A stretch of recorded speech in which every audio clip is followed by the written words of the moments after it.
سلام، خیلی خوش اومدید به ویدیوی من. در ویدیو بررسی عطر آتینا از میسن اند همرا، یک گزینه مقرون به صرفه معرفی میکنم. در واقع شباهت قابل توجهی بین این دو عطر وجود داره و اون هم در نوت‌های وانیل و استخواددوس هست.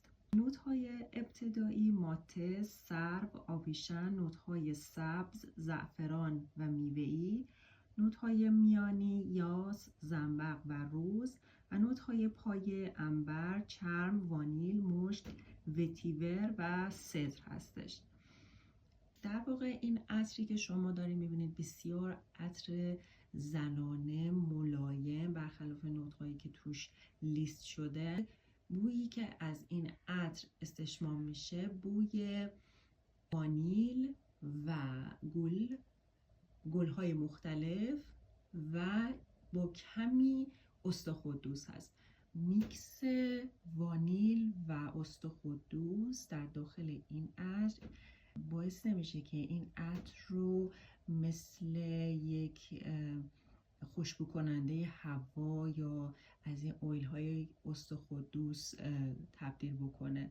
خیلی اون استخواددوس ملایم و در انتها خیلی کم به مشام میرسه. بیشترین نوت هایی که به مشام میرسه بوهای گلی، وانیل و کمی استخواددوس در انتهای عطر هستش. اگر این عطر بربری گادس رو قبلا امتحان کردین و براتون مقدور نیستش که هزینه این عطر رو بدین، این عطر جایگزین مقرون به صرفه و کاملا دوپ دقیق بربری گادسه. من خودم این عطر رو با بربری گادس مقایسه کردم و نتونستم تشخیص بدم که کدوم بربری گادس کدوم آتیناست. بنابراین به نظر من هزینه اضافه برای این عطر نکنید و یکی از این عطرها بگیرید که خیلی مقرون به صرفه، موندگاری بالا، بسیار زنونه و شیک هستش تهیه کنید.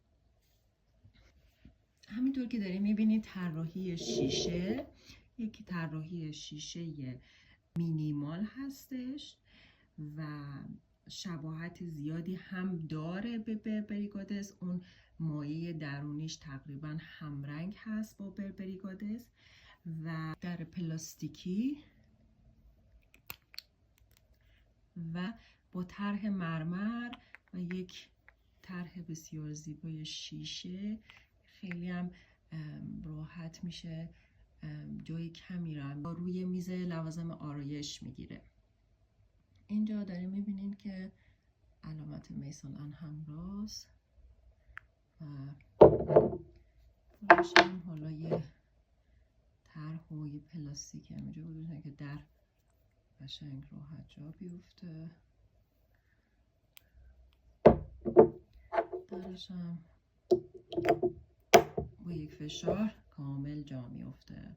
از نظر شیشه و طراحی من هیچ مشکلی توی استفاده ازش ندیدم. تو که میبینین هم که خوب ازش استفاده کردم، چون خیلی عطر شیک و زنونه و خیلی راحتیه، مناسب برای تمام موقعیت ها، سر کار، با دوستان، موقعیت های رسمی، موقعیت های غیر رسمی، ملایم و بسیار شیک هست. این عطر موندگاری بسیار بالایی هم داره، بین 6 تا 8 ساعت بر روی لباس و روی پوست میمونه و خط بوی بسیار زیادی هم پشت شما میندازه. وقتی شما وارد یک محیطی میشید همه متوجه حضور شما خواهند شد. بسیار کیفیت و شباهت به عطرهای لوکس داره، بسیار مقرون به صرفه است و در حوزه و کاتگوری رایحه‌های گلی و میوه‌ای محسوب میشه. اگر علاقه به عطر بربری گادس دارید حتما این عطر رو امتحان کنید. از توجه شما خیلی متشکرم. اگر از این ویدیو خوشتون اومد لطفاً لایک و سابسکرایب کنید و زنگوله رو بزنید که عطرهای بعدی من هم در دسترس شما قرار بگیره. خیلی متشکرم. خداحافظ.